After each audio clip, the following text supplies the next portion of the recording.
እንደ አቡነ ተክለ ሃይማኖት ያሉትን እወቋቸው። አባታችን አቡነ ተክለ ሃይማኖት ታውቋቸዋላችሁ። በጽላሎች ነው የተወለዱ። አባታቸው ጸጋ ዘአብ፣ እናታቸው እግዚአርያ ከከበረ ትዳር የተወለዱ ናቸው። እግዚአብሔር አባታቸውን ከሞት አትርፎ እናታቸውን ከስደት መልሶ ነው የተጸነሱት። እግዚአብሔር ተገኝ ያለውን እንዲህ አድርጎ ያሰጣል። እናታቸው ተሰዳ ከሄደች በኋላ በቅዱስ ሚካኤል ክንፍ ከእስር ቤት አውጥቶ እማያምን ንጉሥ ነጥቆ ከወሰዳት በኋላ እውነት ቅዱስ ሚካኤል የካህኑን ሚስት ለአረማዊ አሳልፈ ትሰጠኝ እያለች ስትጸልይ ቅዱስ ሚካኤል መጥቶ በክንፉ ተሸክሞ እናታችን እግዚአርያን ባሏ ጸጋ ዘአብ ከሚያጥንበት ቦታ አምጥቶ አስገባት። ሲያጥን አገኛት። ይቺ የቤተ መንግስት ልብስ የለበሰች ማናት? እዚህ እንዴት መጣች? ያላጃቢ አለ። አገኛት። ከየት ነሽ? አይ እኔማ ከቤተ መንግስት ወገን ነኝ። ምን አመጣሽ እዚህ? ጸጋ ዘአብ የሚባል ቄስ እንዲያው ሚስቱን ሞተ ለሚወስዶበታል ተብሎ ሚስት ለሆነው ብዬ። ኧረ ካህን እኮ ነው እሱስ አይሆንም፣ ሚስቱንም ቢሆን ትመጣለች ብሏል። ኧረ ሞተ ለሚያግባ አግብቷታል፣ አይመጣም፣ አትመጣም አለችው። ይልቁንስ አሁን የምታደርገው ምክር እኔን አግባል። አይ ተይ እንጂ የዘማዊ ሰውነቱ እንደ ሞተ ውሻ ነው ይላል መጽሐፍ። እንዲህ አታደርጊ፣ ደግሞ ንግግርሽ እሷን ይመስላል አላት። አይ እሱማ ሰው በንግግር ብቻ ሳይሆን በመልክም ይማሰላል አለችው። ከዚያ በኋላ ገልጣ ስታሳያ ባለቤቱ ናት። እግዚአብሔር እሷንም ከሞታፍ እሱንም እያባረረ ሞተ ለሚወስዶ ሲሮጥ ጸጋ ዘአብ ውሃ ገባ። አይ ቅዱስ ሚካኤል በዕለተ ቀንህ ልታድነኝ ሲገባ በዝክር ቀን ባህር ትከተኝ አለው። አይ ውጭ እያለህማ ባድነህ አይደነቅም፣ ከባህሩ ገብተህ ባወጣህ ነው እንጂ አለው። ከባህር ውስጥ እንዳይሰጥም አድርጎ ቅዱስ ሚካኤል እየጠበቀ ተመልከቱ። ለእስራኤል በባህር መካከል መንገድ ያዘጋጀ ቅዱስ ሚካኤል እሱ እየመራ እሷን በክንፍ ተሸክሞ አምጥቶ ቤተ ክርስቲያን፣ ጸጋ ዘአብን ከባህር ተሸክሞ አውጥቶ ቤተ ክርስቲያን አገናኛቸው። የጠፋ ሰው የሚገኝባት ቤተ ክርስቲያን ናት። ከዚህ በኋላ ከቤታቸው ታላቅ ዛፍ ሲበቅል ያ ዛፍ እስከ ሰማይ ጫፉ ደርሶ በቅርንጫፎቹ ወፎች ሁሉ ተንጠልጥለውበት አዩ። ከአልጋቸው ስር ፀሐይ ሲወጣ ብርሃኑ የምድር ዳርቻን ሁሉ ሲከድን ተመለከቱ። ቅዱስ ሚካኤል መጥቶ ተረጎመላቸው። ይሄ ዛፍ የተባለ ልጃችሁ ነው። በቅርንጫፉ ብዙ ወፎች እንደተጠጉ ከሱም ስር ሊቃነ ጳጳሳት፣ ካህናት፣ ቀሳውስት፣ ዲያቆናት፣ ምዕመናን ይጠጋሉ። ብዙ ነፍሳትን በምልጃው ጥላ ያስጠጋል፣ ይከልላል። አርዘ ሊባኖስ ዘተከልከ ወበህዬ ይተዋለደ አዕዋፍ ይላል ዳዊት። የሊባኖስን ዝግባ ተከልከውና ከዛፉ ስር ወፎች ይዋለዳሉ አለ። የሊባኖስ ዝግባ ተክለ ሃይማኖትን ከፍ ያለውን የጽድቅ ዛፍ በደብረ ሊባኖስ ተከለና ወፎችን መነኮሳት በቃል ኪዳኑ እንዲራቡ አደረገ። በቃል ኪዳኑ እንዲበዙ አደረጋቸው። ነፍሳት ከሱ ስር የሱን የቃል ኪዳን ውሃ እየጠጡ እንዲበዙ አደረጋቸው። ዛሬ የበዛ ነው ተክለ ሃይማኖት እንዲህ ያሉ ዛፍ ስለሆኑ ነው። አርዘ ሊባኖስ ዘተከልከ ዛፍ ይተክልና እግዚአብሔር ከዛፉ ወፍ ያራባል። ተክለ ሃይማኖትን ዘፍ አድርጎ አበቀለና ይህንን አባቶች የሚተረጉሙት አብርሃምን ፈጥረህ በአብርሃም ሕዝብህን ያበዛሁ ይሉታል ሲተረጉሙት። ዛፍ የሚባለው ትልቅ ዛፍ እንደ ተክለ ሃይማኖት ያለ ሰው ነው። ከጥላቸው የሚያስጠጉ ወፎች እኛን የሚያስጠጉን እሳቸው ናቸው። ሀዳን እሳቸው በቀሉ። ፀሐይ የተባሉ እሳቸው ናቸው። ብርሃን የተባሉ እሳቸው ናቸው። ብርሃናቸው ጽንፍ እስከ ጽንፍ የደረሰ ዛሬ በባህር ተክለ ሃይማኖት ይባላል። ዛሬ በየብስ ተክለ ሃይማኖት ይባላል። እስክንድሪያ ብትሄዱ ተክለ ሃይማኖት በጣም ነው የሚወደዱት። ተክለ ሃይማኖት ሆስፒታል የሚባል አለ እስክንድሪያ ውስጥ። ኢትዮጵያ ውስጥ ግን አላልንላቸውም። መቼስ ሰው በሀገሩ አይከበር አይደል? አይድረስ ነው። የኢትዮጵያ መናፍቃን ይሳለቁባቸዋል። ግብፅ ውስጥ መንገድ ተሰይሞላቸዋል። ትልቅ ገዳም አላቸው። ሆስፒታል ሴንት ተክለ ሃይማኖት ሆስፒታል የሚባል አላቸው። እስከ ምድር ዳርቻ የደረሱ ናቸው አባ ተክለ ሃይማኖት እና እሳቸው በዚያ ተወልደው በተወለዱ በሶስት ቀናቸው አሃዱ አብ ቅዱስ፣ አሃዱ ወልድ ቅዱስ፣ አሃዱ ውእቱ መንፈስ ቅዱስ ብለው አመስግነዋል። በተወለዱ በሶስት ዓመታቸው ድርቅ ሆኖ ነበረ።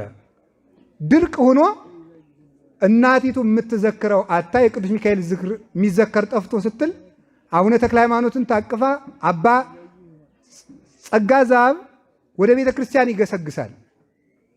እሷም ሂድ እባክህ ወደ ቤተ ክርስቲያን፣ ጥሩ የቄስ ሚስት የምትባል ባሏ ቤተ ክርስቲያን እንዲሄድ የምትገፋፋ ሰው ናት እና ቤተ ክርስቲያን እየሄደ ቦ አመ ይገይስ ለዘምሮ ዳዊት መዝሙረ ዳዊት ለመድገም የሚገሰግስበት ነበረ። ወ አመ ይገይስ ለአጢነ ዕጣን ለማጠን የሚገሰግስበት ነበረ። ወ አመ ይገይስ ለአንብቦ መጻሕፍትን ለማገላበጥ ይገሰግስ ነበር። ቤተ ክርስቲያንን እንደው እንደ ሥራ ቦታ ማልዳ ቀድሼ መጣሁ ብሎ የሚወረዳት አልነበረችም። በየሰዓቱ የማይጠግባት ነበረ። አምላኬ አምላኬ እገይስ ኀቤከ ጸማት ነፍሴ ነከ፣ አምላኬ ወደ አንተ ገሰግሳለሁ ነፍሴ ተጠማች እንዲል እግዚአብሔርን የሚጠማ ካህን ነበረ፣ ይገሰግሳል። ኋላ በ3 ዓመቱ የሚበሉት አጡ፣ የሚዘክርም ጠፋ። ሲጠፋ ምንድን ነው የተደረገ? ጸጋ ዛብ ቤተ ክርስቲያን ይሰግዳል። እግዚአብሔር የምንበላው አጣም ብቻ ብላ ሳይሆን የቅዱስ ሚካኤል ዝክር ታጎለ ብላ ታለቅሳለች። አቡነ ተክለ ሃይማኖት ከእናታቸው እቅፍ ስር ሆነው ወደ ውስጥ አስገብኝ እያሉ ያለቅሳሉ። ይሄ ልጅ ምንድን ነው ዝክር ታጎለለዋለሁ ያለቅሳል። አስገብ እያሉ ያለቅሳሉ። ይዛቸው ገባች። የ3 ዓመት ሕፃን ናቸው። ያን ጊዜ ከቁናው ትንሽ ርጋፊ ስንዴ ነበረ። ያንን ርጋፊ ስንዴ ከዚያ አጠገብ ተቀምጣ ስለነበር አቡነ ተክለ ሃይማኖት ከእናታቸው እቅፍ እንዲህ ዘነል ብለው በዚያ በለመለሙ የሕፃን ጣታቸው ድስስ ያደረጉት እነዚያን ርጋፊ ስንዴዎች ሲነኳቸው በሙሉ በቃው ሞላ። ከዚያ በኋላ ማን ሞኛለ ሌላ ቁና ታመጣና ትንሽ ስንዴ ታረግና የአቡነ ተክለ ሃይማኖትን ጣት ማስነካት፣ ደግሞ ሌላ ታመጣና የአቡነ ተክለ ሃይማኖትን ጣት ማስነካት። ቤቱ በሙሉ በስንዴ ሞልቶ ዋል አደረ። ዘይቱን ሁሉ አመጣችና መገልበጥ። አቡነ ተክለ ሃይማኖት ሕፃን ስለሆኑ እሷ ከፍ ታርግና የተክለ ሃይማኖት ጣት ስታስነካው መሙላት መገልበጥ። እንዲህ አቡነ ተክለ ሃይማኖት በረከተ እግዚአብሔር ላይ ለረሰቀ ጻድቃን ይላል ሰሎሞን ሲናገር መጽሐፈ ምሳሌ ምዕራፍ 10 ላይ የእግዚአብሔር በረከት በጻድቃን ራስ ነው። እስኪ በሉ የእግዚአብሔር በረከት በሉ። በማን ራስ ነው ንገሩኝ እንጂ። አዎ በተራራው ራስ በረዶ ይዘንባል። አሁን ተራራ አለ። አሁን ሰዎችም ተራራ እየልኩ ሃይላንድ ውሃ እያሸጉ እየሸጡልን ነው። ተመስገን አይደል? ከተራራው ስር እየቆፈሩ ማለት። ከተራራ ምን ይወርዳል? ውሃ አትሉም? ውሃ በምን አድርጎ ነው የሚወርደው? ለምሳሌ ኢትዮጵያ የውሃ ማማ ትባላለች ይባላል። እንግዲህ ሲሉ ነው ሳይንቲስቶች ሲሉ ነው የሰማሁት። የውሃ ማማ ትባላለች። ለምን? ብዙ ተራራ ስላላት ከተራራው ይፈልቃል። መጀመሪያ ውሃ በተራራ አድርጎ ወደ ታች እንዲወርደው የእግዚአብሔር በረከት ወደ ሕዝብ የሚወርደው በጻድቅ ነው። እንደ ተክለ ሃይማኖት ባለው በረከተ ጻድቃን ላይ በረከተ እግዚአብሔር ላይ ለረሰ ጻድቃን።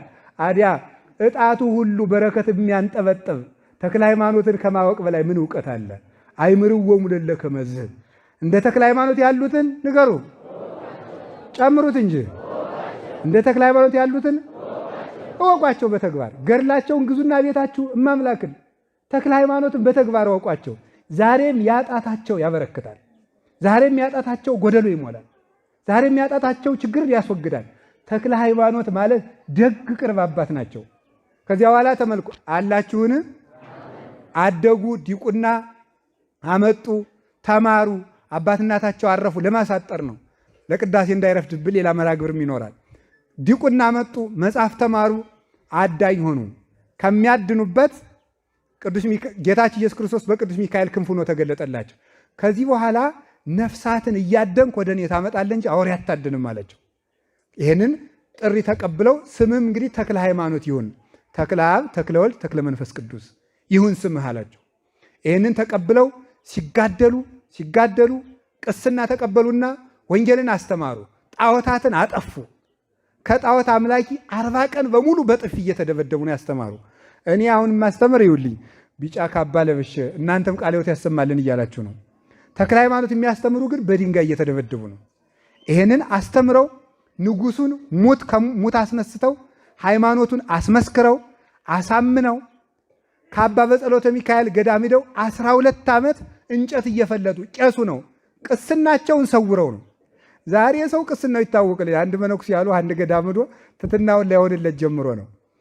ቄስ ነው ታባር አይደለሁም እኔ ቁፋሮ ነው የምቆፍር። አሁን በቅርብ እኮ ነው እኔ ቁፋሮ ነው የምቆፍር። ትሁት መኮኑ ነው። ኋላ አረሙ ሲሰለቸው በፉጨት 1 ሰዓታት አለ ቄስ ነኝ ማለት ነው።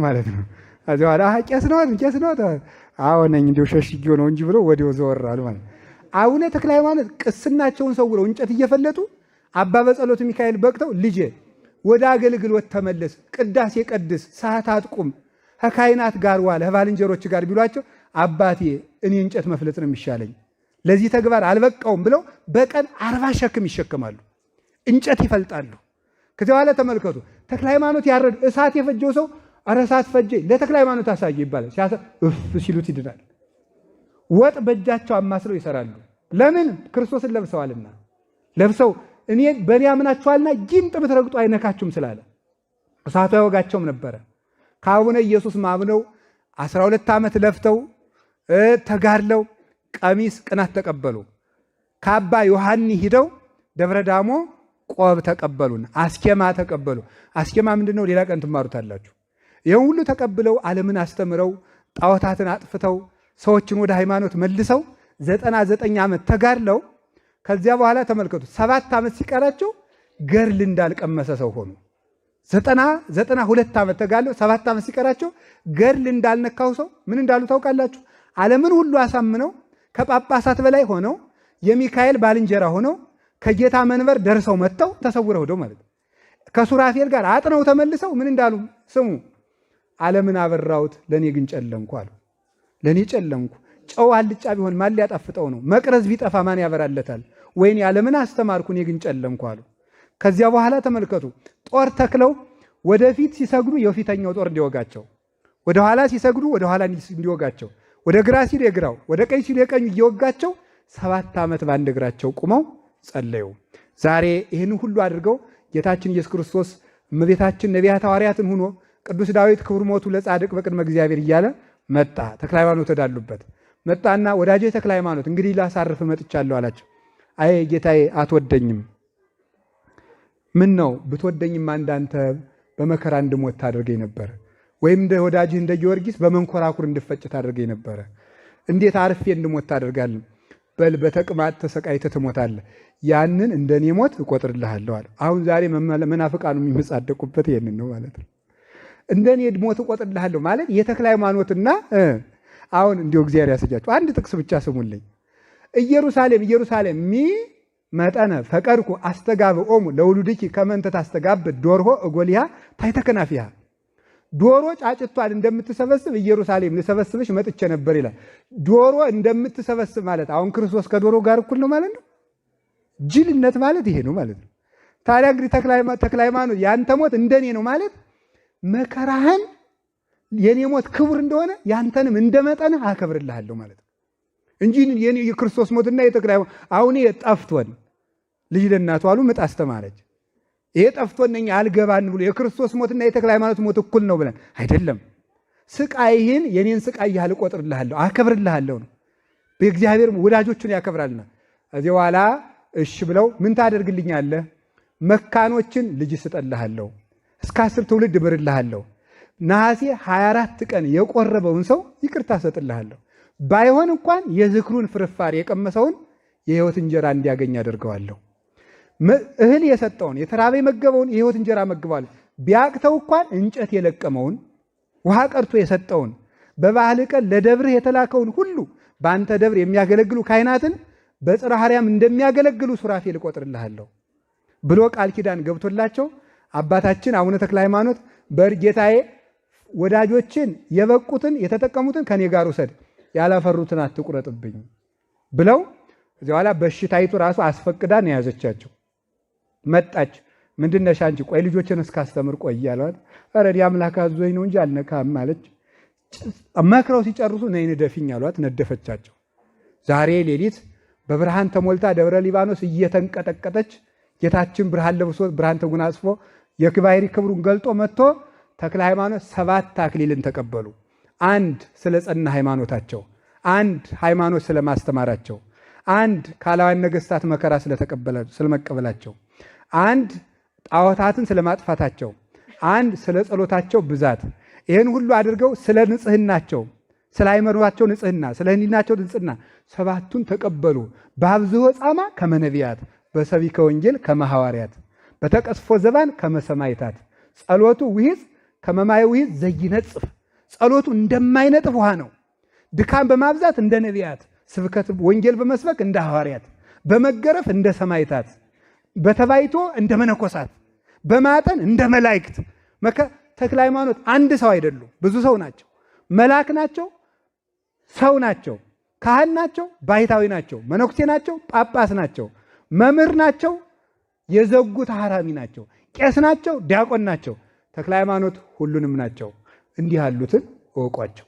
ተክለ ሃይማኖትን ገድላቸውን ሁላችሁም ገዝታችሁ ብታነቡ እርግጠኛ ሁኜ እነግራችኋለሁ፣ አይጥ ቢኖርባችሁ ያጠፉላችኋል፣ የሰው አይጥም ያረቁላችኋል። እውነቴን ነው የምነግራችሁ። ደግሞ የተክለ ሃይማኖት ገድል ከተቀመጠበት ቦታ ምን አይልም፣ ሰው ጦሙን አያድርም። እኔ ራሴ አንድ ነገር ደብረ ሊባኖስ ደና እጅ አንድ ጊዜ መጀመሪያ የሄድኩለት ነው።